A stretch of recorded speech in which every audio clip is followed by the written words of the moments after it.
सभी साथियों को नमस्कार। आपके अपने YouTube चैनल में सभी मित्रों का स्वागत है। खुशखबरी, सरकारी कर्मचारी के भत्तों में हुई 25% की बढ़ोतरी, 18 महीने का एरियर मिलेगा आदेश जारी। साथियों, आप देख रहे हैं कर्मचारी समाचार और इस चैनल के माध्यम से लेटेस्ट जानकारी जानने का प्रयास करेंगे। ब्रेकिंग न्यूज़ खुशखबरी, कर्मचारी के भत्ते में 25% की हुई बढ़ोतरी, आदेश जारी, 18 महीने का एरियर भी मिलेगा। साथियों, आप देख रहे हैं कर्मचारी समाचार और इस चैनल के माध्यम से लेटेस्ट जानकारी।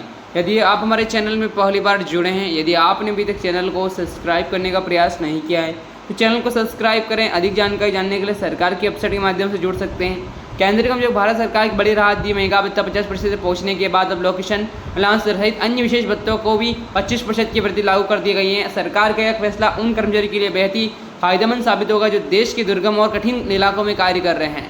उन्हें 2 जनवरी 2024 से बकाया एरियर भी दिया जाएगा। क्या ट्रिप लोकेशन भत्ता, ट्रिप लोकेशन अलाउंस जो कि आम कर्मचारियों के लिए भी दिया जाता है जो देश के दुर्गम दुरस्त कठिन भौगोलिक परिस्थितियों का काम करते हुए। इस भत्ते का प्रमुख उद्देश्य ऐसे क्षेत्रों में काम करने वाले सरकारी कर्मचारियों को आर्थिक सहायता पहुंचाने है, जो जिससे उन कर्मचारियों का मनोबल कम हो। और 25% की बढ़ोतरी अपने आप लागू। वित्त मंत्रालय द्वारा 19 जुलाई 2017 से एक आदेश जारी किया गया है। आदेश के अनुसार महंगाई भत्ते 50% सबसे अधिक हो जाएगा। विशेष भत्तों में 25% की बढ़ोतरी अपने आप लागू हो जाएगी। इसके लिए अलग से कोई भी आदेश जारी नहीं जरूरत नहीं है। इसी नियम को देखते हुए ट्रप लोकेशन अलाउंस को दरों को संशोधित किया जाएगा और भत्ता 25% तक बढ़ जाएगा।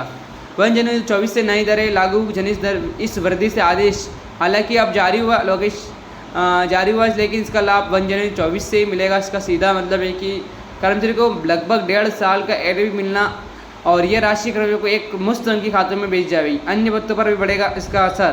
कर्मचारी का महंगा भत्ता 50% पहुँचाने के बाद केवल ट्रप लोकेशन अलाउंस ही नहीं बल्कि इस कैटेगरी आने वाले विशेष भत्तों को भी असर देखने को मिलेगा। Bed, climate allowance, travel area allowance जैसे भत्तों पर भी 25% की बढ़ोतरी हुई है। ये भी सभी भत्ते कठिन और विशेष परिस्थितियों को कार्य करते हैं और सरकारी कर्मचारियों को दिए जाते हैं। वित्त मंत्रालय के पूर्व आदेश के अनुसार महंगा भत्ता 50% से ऊपर बढ़ जाएगा। विशेष बातों की दरें अपने आप 25% से बढ़ चुकी हैं और इसके लिए अलग से लागू मानी जाएगी। इसके बाद ही देश भर के हजारों कर्मचारियों को इसका सीधा लाभ मिलेगा। किसे मिलेगा बढ़ोतरी का फायदा? आप देख रहे हैं कर्मचारी समाचार। इस बढ़ोतरी को उन सभी केंद्रीय कर्मचारियों को सीधा लाभ मिलने वाला है जो देश पहाड़ी इलाकों में, सीमावर्ती इलाकों में, आदिवासी क्षेत्र या फिर अत्यंत कठिन जलवायु वाली जगह पर कार्य कर रहे हैं। सीमा पर्वतीय इलाकों फिर से अत्यंत कठिन जलवायु वाले जगह पर काम करना चुनौतीपूर्ण काम होता है। साथ ही कर्मचारी जबकि जीवन में बुनियादी सुविधा भी सीमित हो जाती हैं। लोकेशन अलाउंस और अन्य विशेष भत्ते में हुई 25% की बढ़ोतरी के साथ ही कर्मचारी की मानसिक इनकम बढ़ोतरी होगी। साथ ही यह निर्णय योगदान और समर्पण के सम्मान देने की दिशा में एक सरकार का एक महत्वपूर्ण कदम होगा। साथियों, आपने जाना होगा इस चैनल के माध्यम से लेटेस्ट जानकारी, अपडेट। और यदि आप हमारे चैनल में पहली बार विजिट कर रहे हैं तो चैनल को सब्सक्राइब करें। अधिक जानकारी जानने के लिए सरकार की वेबसाइट के माध्यम से जुड़े। जय हिंद, जय भारत।